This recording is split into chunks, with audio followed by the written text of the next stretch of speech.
करते हैं।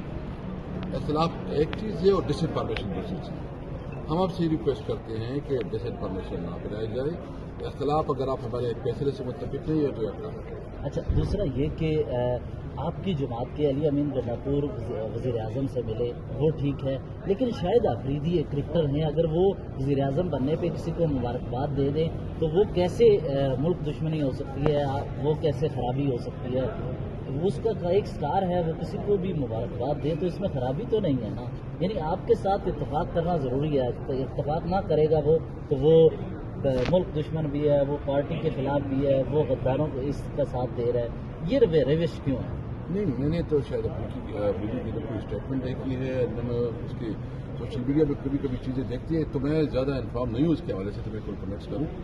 लेकिन मैं समझता हूँ कि इस वक्त इमरान खान जो है ना, इसको उनकी जंग है, यानी ये आप सबकी जंग है। इमरान खान क्या कहता है? इमरान खान कहता है कि मुल्क में कानून के हुक्मरान है, मुल्क जो है ना एक आज़ाद पाकिस्तान जो है उसकी सॉवरेनिटी की रिस्पेक्ट की जाए, पाकिस्तान को कोई डिक्टेशन ना दे। आपको इसके साथ हज़ारों इख्तिलाफ सही, लेकिन जो वो एक कौमियत की बात करती है, पाकिस्तानियत की बात करती है, तो पूरी पाकिस्तानी कौम को इसके साथ खड़ा होना पड़ेगा।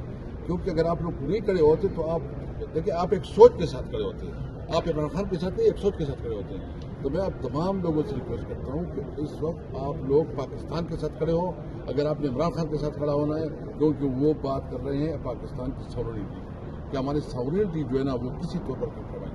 तो जो इमरान खान के साथ खड़ा नहीं